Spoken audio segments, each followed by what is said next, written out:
Good morning, everyone. I hope everyone's having a lovely morning. Welcome to my channel, Being Practical.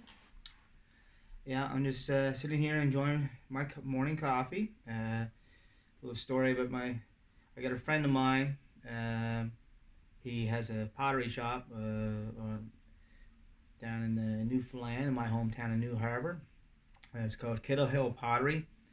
So he made me this lovely mug. Right, so I enjoy having coffee in this mug. It reminds me of my friend Stephen Torn. So you know, he made a little nice mug. It has a little spot here he made on the handle here to put your thumb. Right, so that I like that. Right, so that's I don't know.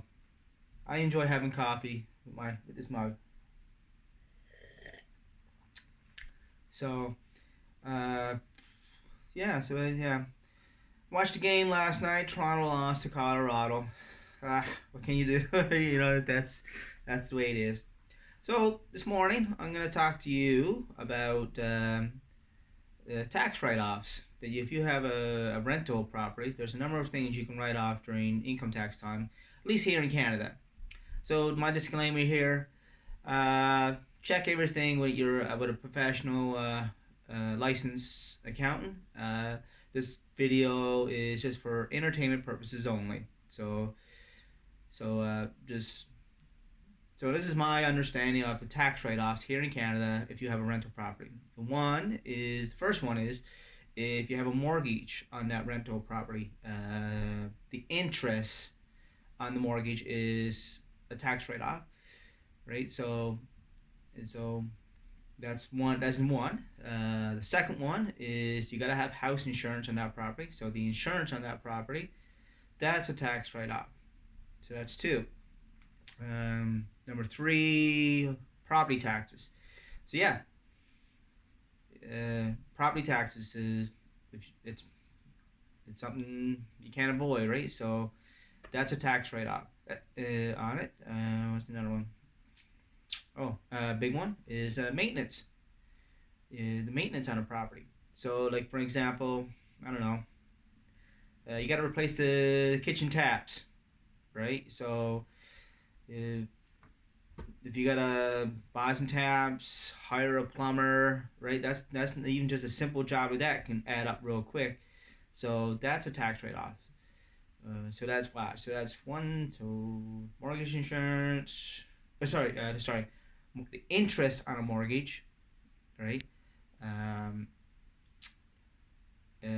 House insurance, um, property taxes, maintenance.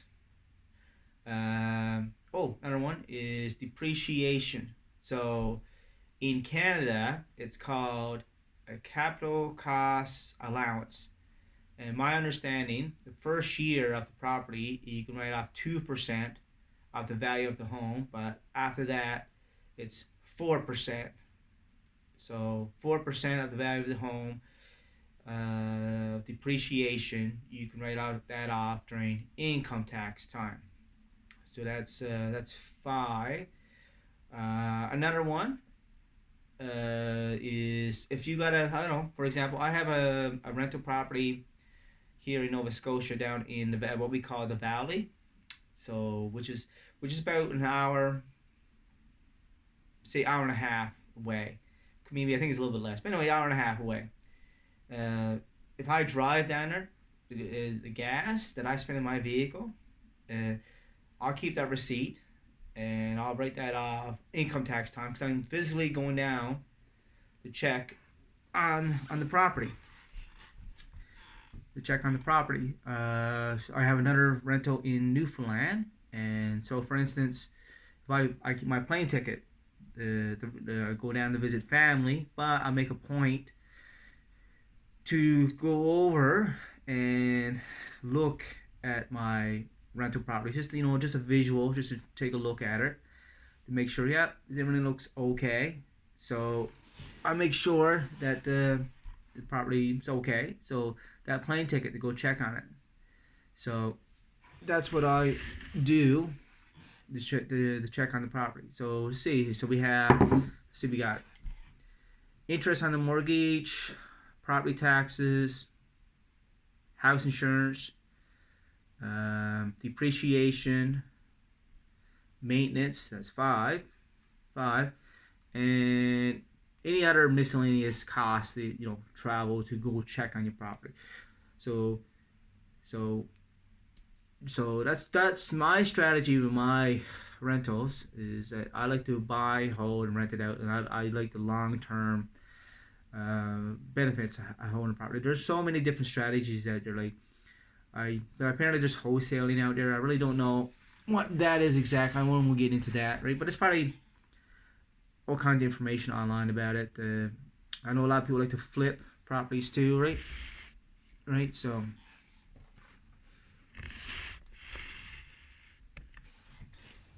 flip properties too. So yeah, I know one guy. Like I know here, like I think if you are looking to buy a rental property, I know that you have people have different opinions of that, where to look. I know people like to keep their rental properties close to where they are, which makes sense. You can manage them better.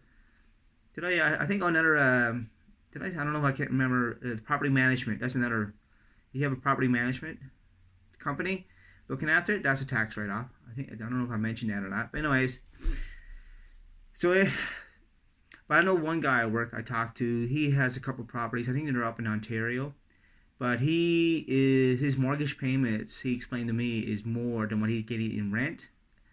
I personally wouldn't feel comfortable doing that, but I think what his strategy is, he's counting on the fact that the value of the home will increase in value over time. And if you hold on to a property long enough, you're almost guaranteed that the property will go up in value.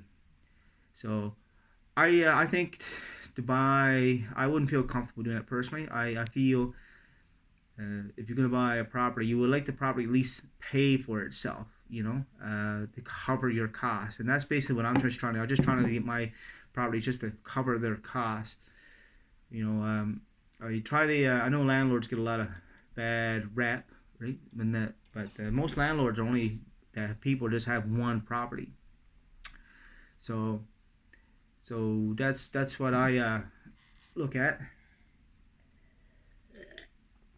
Yeah, so, but you shouldn't really, if you're looking to buy a rental property, don't lose. You can look in other areas. Hey, I got a property, a rental in a different province. When I'm looking, I look at houses every day online, and I don't constrict myself and look in one area. I look all over the place. I know that, so that's one thing you should look at too. And if you are looking in different parts of Canada, right, or for a rental property or throughout the world, whatever, right? See, chances are there's a management company in that area that you can manage the property, and so there's so many things you can do. So, yes, that's another thing I gotta say too. If you haven't done it already, give me a like, subscribe. You can share this video. And leave a comment. Yes. So if you think of something that I should talk about, let me know. And again, like I said, everything in this video is just for entertainment purposes only. And check with an accountant. They verify all the information that I said. That's another thing too. A lot of the information out there about rentals and everything is usually out there for free. You can just Google. If you're looking for information on something, just Google it or just type it in, and you should get a result. There's information out there for free. I've been online, and there's always people looking to get you to do a course, a master class. In my opinion, why would you pay for that? And information is you can find for free out there. Just do some research, talk to people. I don't see the point of paying for a class, if you don't need to, just talk to people, now there, yes, you should always try to grow as a person, try to find the more information. If you want to take a class, that's totally up to you. You want to go to, I'm a big believer. Yes, you got always try to educate yourself. Try to learn as you can, as much as you can. And if you want to pay for a class, that's your money. That's up to you. I got nothing against, taking a class. Of course not, right? So if you want to educate yourself, go ahead and pay for the money. Sure, go ahead. But if I don't really need to, if I can't find, if I'm trying to do something, I'll just research it, right? Anyways, so thank you so much for joining me this morning. Hopefully something I said was beneficial. And have a nice day, everyone. Thank you. Bye.